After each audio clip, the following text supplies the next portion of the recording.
Dans cet exercice donné à Centrale PC en 2019, on s'intéresse à une matrice symétrique qui vérifie comme hypothèse supplémentaire que son spectre est inclus dans R+. Donc pour une matrice symétrique, on sait qu'elle est diagonalisable dans Mn de R, donc son spectre est inclus dans R.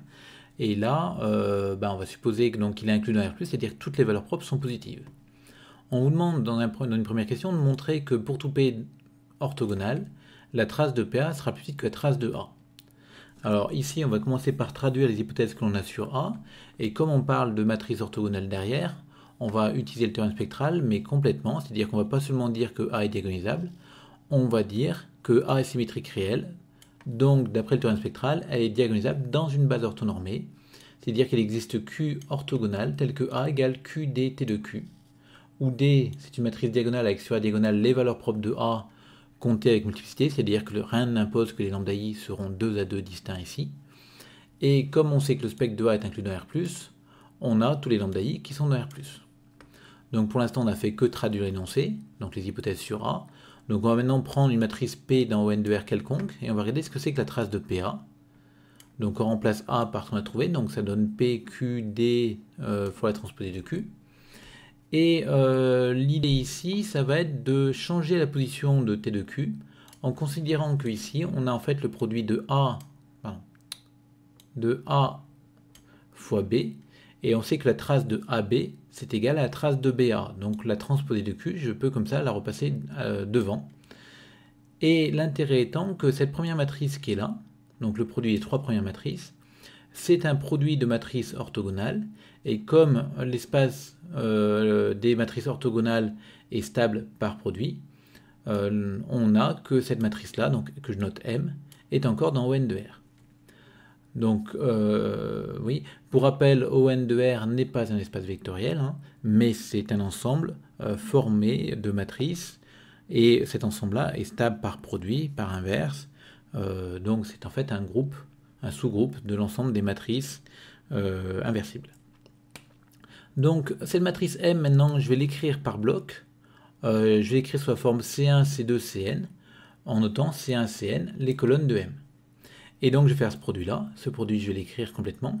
Et quand je multiplie par une matrice diagonale, ça va me donner en fait lambda 1 C1, lambda n Cn, et je cherche toujours la trace de cette matrice. Et du coup, je me retrouve à regarder la somme des éléments diagonaux. Mais ici, l'élément diagonal sera lambda 1 fois le premier élément de la première colonne, donc en fait M11. Après lambda 2 fois M de 2, lambda n fois MNN.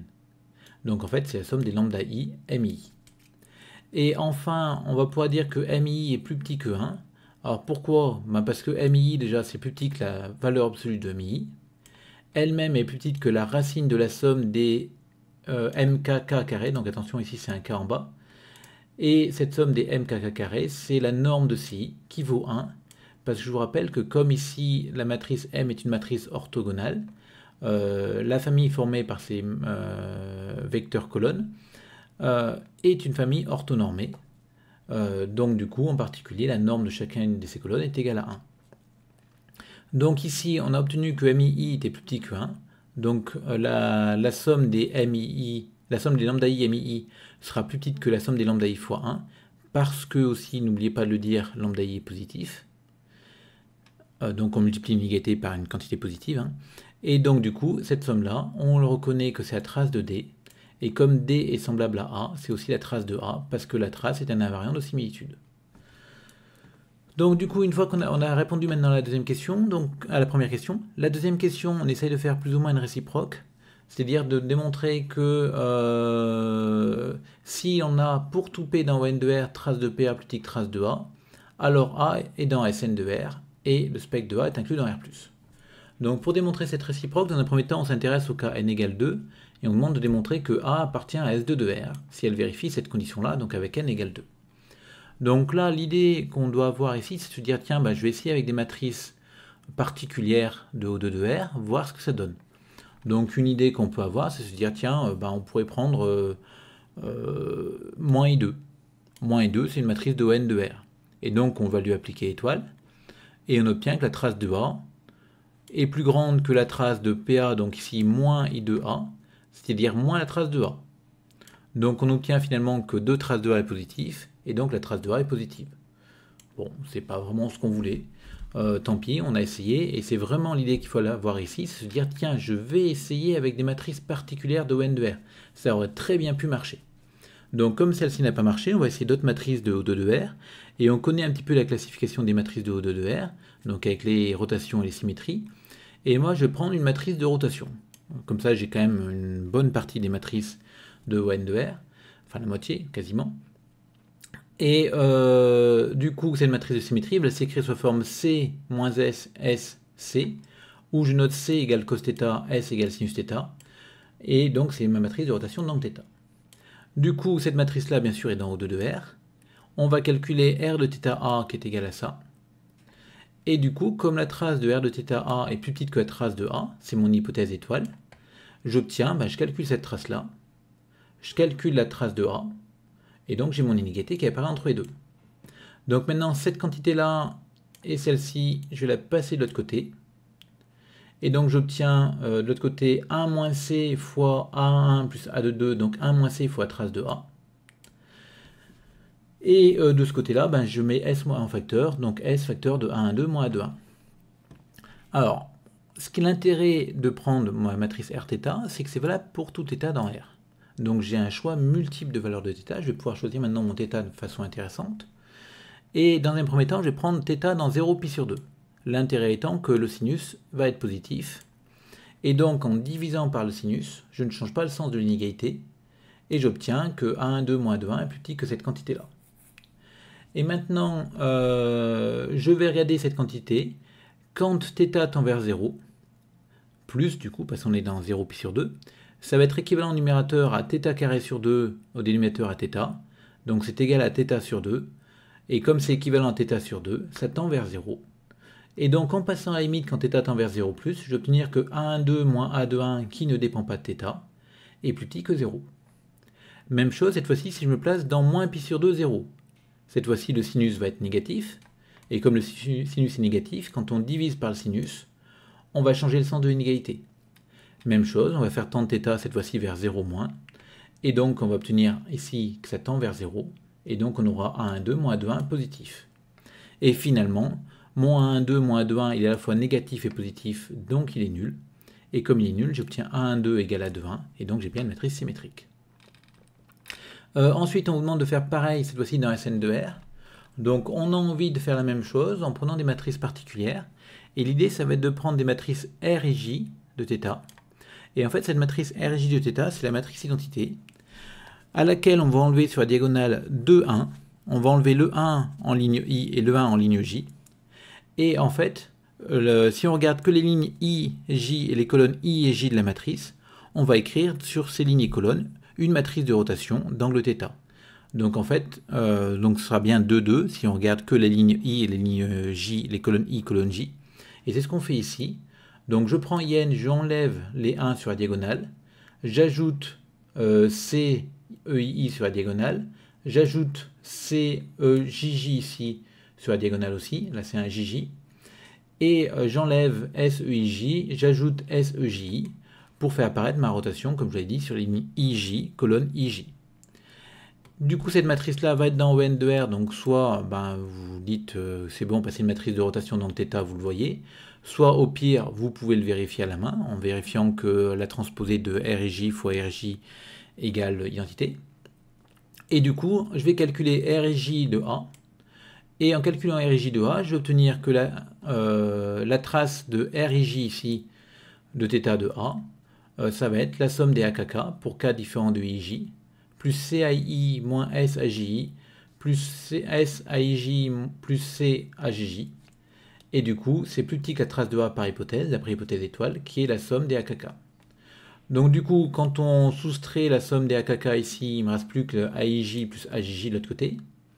Et j'enlève aussi le CAI, le CAIJ, et donc du coup, j'obtiens que S fois AIJ moins AJI est plus petit que 1 moins C fois cette somme-là.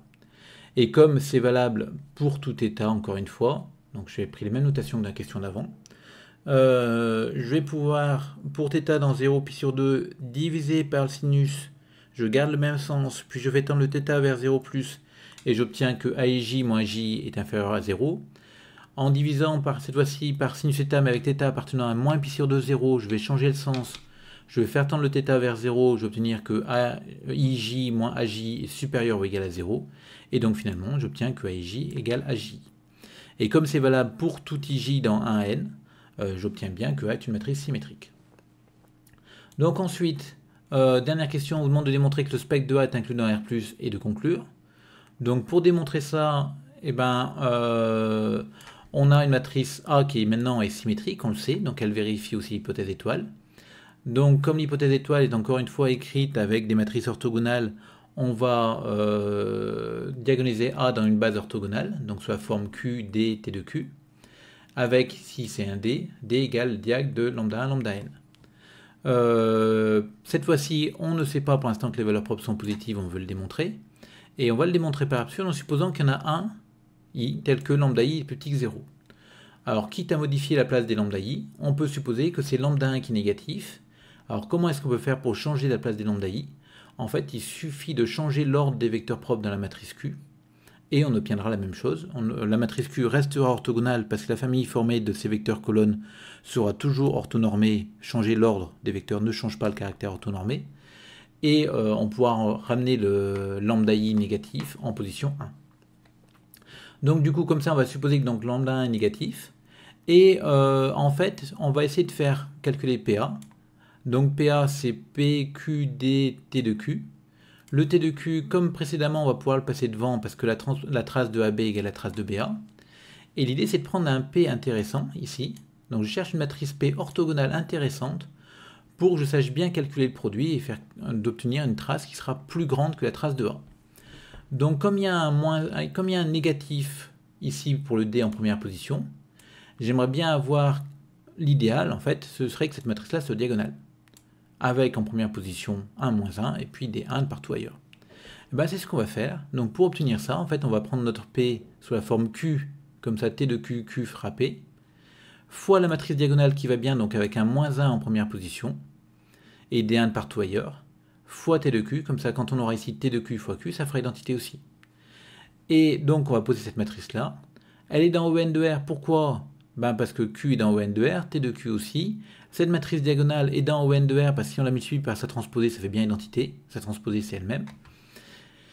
Et donc tout va bien, c'est une matrice de ON de R.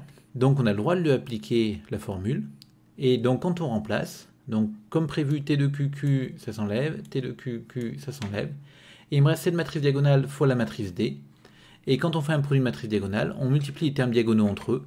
Et donc ici on a moins lambda 1, pardon, ici c'est un 1, lambda 2, lambda n. Et donc la trace, c'est moins lambda 1 plus la somme des lambda k. Et moi je veux comparer à la trace de A, c'est-à-dire à la somme des lambda k pour k variant de 1 à n. Donc j'ajoute k égale 1 dans la somme et je l'enlève à côté. Donc ça me donnera la somme des lambda k pour k variant de 1 à n moins de lambda 1, c'est-à-dire la trace de A moins de lambda 1. Mais je vous rappelle que lambda 1, on l'avait supposé négatif. Donc du coup, ça c'est strictement plus grand que la trace de A. Et c'est contraire à l'hypothèse qu'on avait, qui nous disait que pour toute matrice P orthogonale, la trace de PA était plus petite que la trace de A. Et donc comme c'est contraire à l'hypothèse, on a trouvé une absurdité. Donc par l'absurde, il n'existe pas de I appartenant à n tel que lambda I strictement négatif. C'est-à-dire, pour tout I dans un n, les valeurs propres sont positives. Donc le spectre de A est inclus dans R+.